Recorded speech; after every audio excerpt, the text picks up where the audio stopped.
Well, it's mid-December. My tree decided to keep its leaves. This dang apple tree. Come on, tree. Anyway, so we're out here. It snowed for 4 days. On and off, but snowed for 4 days nonetheless. I really wanted to show you this greenhouse. It's a blue house, but it's a greenhouse. But it buried all my stuff out here, so we'll have to clean this up when I can. But please look past that as I show you and reveal this greenhouse that I've been working on for, well, I don't know, 4 months now. It's not done.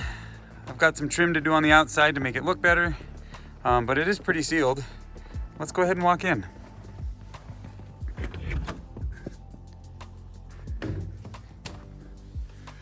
Now I've got different clips that I'll show you in just a bit, but the heater's off, but that heater is going to heat this space.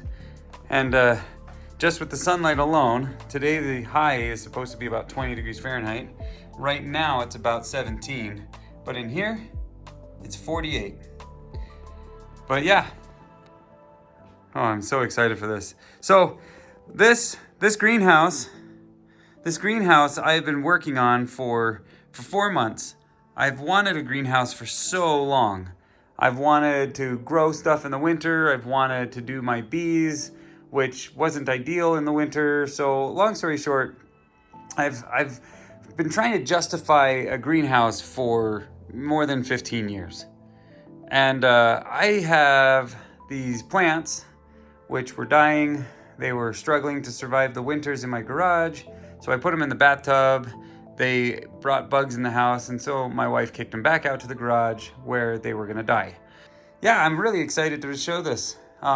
This is a bit early. You can see that I don't have all of the panels up.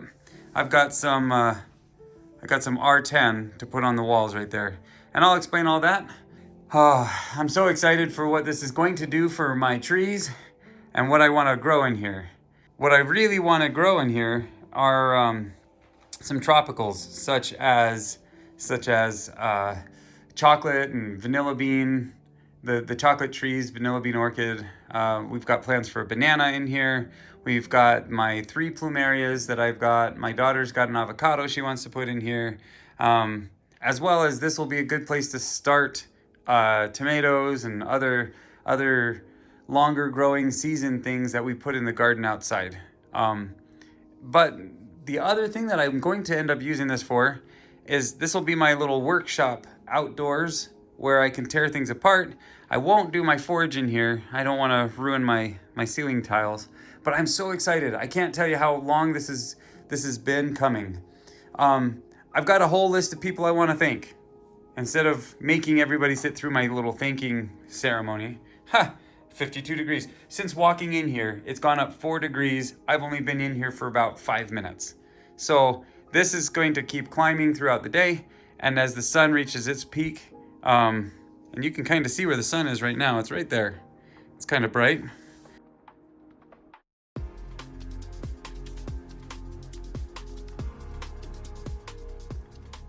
We've got pallet rack shelves, which I have converted into the interior frame, where I've secured 2x4s all the way around. The north and south walls are both 16 feet and about 4 inches long. And then the east and west walls are about 12 and a half feet long. The high point is 14 foot 2 inch, and the lowest high point, which is that top corner up there, is about 11 and a half feet. Underneath the dirt, it goes down about 1.5 feet. This is asphalt tailings, which I use as good drainage, I hope. It's going to get leveled a little bit better before I actually move my equipment in here, but it will solidify in the heat. It'll kind of rebond together, not as well as asphalt itself. I am concerned about the tar in here.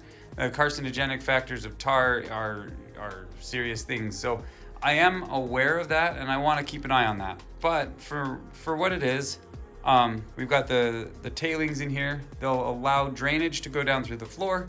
I am not planting anything in the ground. Everything will be in pots in here. I've got plans to put the pallet rack mesh like you see up here. I have some that I'm going to put on the wall right here, this center post. It goes to this third rail over here. But what I want to do is I want to put the pallet rack shelf as a vertical trellis right here. I can hang tools on one side, and I can even allow climbing plants on the other. I'm playing that one by ear. We'll see. The trees will all go in the south side. Oh, you'll see that I have 2/3 of the wall, east and west wall, are solid, and that's because the sun doesn't go to my north. I am in the northern hemisphere. The highest the sun will ever get is on this wall up here. And so I've got a ceiling that's 2/3 transparent and 1/3 solid. And then the walls are the opposite. 2/3 are solid and 1/3 is transparent. And they go from floor to ceiling.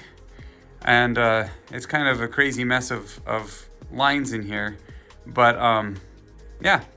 Okay, I'm gonna cut over to all the clips that I've taken of the space as I've been building, and if I jump in and narrate, so be it. But yeah, I just wanted you guys to see this. This has been a project that I have been so excited to finish, and I'm finally gonna show you what I've got, even though it's not completely done. I'll probably say it again in one of the other clips, but I had that thermometer out here during the Thanksgiving break, which is November, around the 23rd, 24th. And the outside temperature was 35 or 36, and the inside high was 100 degrees. So that was before I even bought this heater. It's an interior indoor heater, propane. It's tied onto a propane bottle, but it has a thermostat. I haven't been able to get this space warm enough. Stick around if you want to see how I built this. Stick around if you've got questions and comments, and by all means, I don't do everything right. I know I don't do everything right. As a teenager, I worked for a general contractor. I was the laborer. I picked up a few ideas from that. My grandfather was a civil engineer, and my passion for building things has given me opportunities to build basements and attics and small projects like that. So I am not by any means an engineer. What little I do know, I try to apply to this project. If you see anything that you would have done differently, it's kind of too late, but I wouldn't mind hearing about it. If you see anything that's a glaring mistake, please let me know. Just know that the one problem I have, and I haven't solved yet, is how to heat this space. All the heat from this heater goes straight up into the rafters and gets lost. So I am thinking of putting some fans up there to drive the heat back down. I've also considered where all my temperature loss is, and I have a feeling it's in the ground. The ground is always below 50 degrees. I mean, you can see the snow peeking through that gap. I wanted a small air vent so the air comes through, but in general,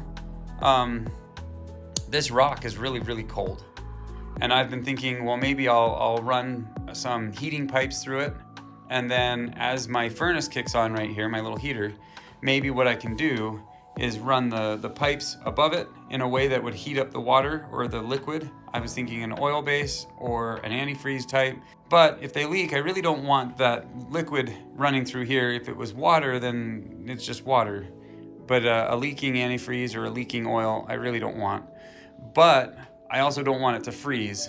So I was thinking of running it through the ground, and at the very least, it would keep it closer to a room temperature, or just maybe below a room temperature, as long as it's not stealing the heat away from the space. The other thing that I'm aware of, not only do I have a few gaps, but everything's sealed, it gets up to temp, but I have a few gaps up in the corners, and I can seal them. I really want to keep a little bit of an airflow, but we'll see. Anyway, just know that that's a problem I'm trying to fix. Circulating the air from the rafters down to the floor again might help. And now that I'm about 10 minutes into this video, it's at 54. So this climbs pretty quick in the daytime. It's the nighttime temp that I need to keep above 60. If I can keep it above 60, then my plants won't die. If I keep it above 70, then the heater will turn off. The heater's lowest setting, from what I've been seeing online, is this first setting right here on the thermostat. That should shut off between 70 and 75. I ran this for 5 hours the other day, and it heated the space up real nice to about 74. But that 74 was up high, and the temperature on the ground was 65. So the thermostat never triggered to turning off. Anyway, let's get into the clips that I've got, and I'll walk you through what I've built.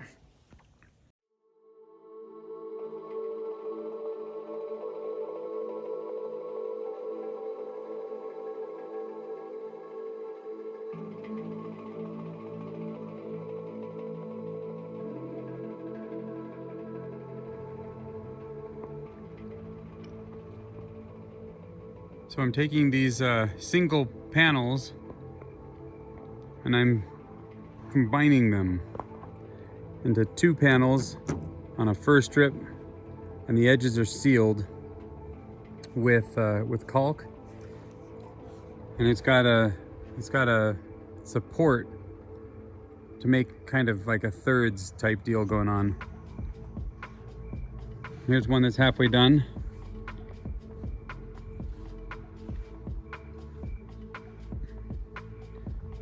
But they're 8 feet by 4 feet.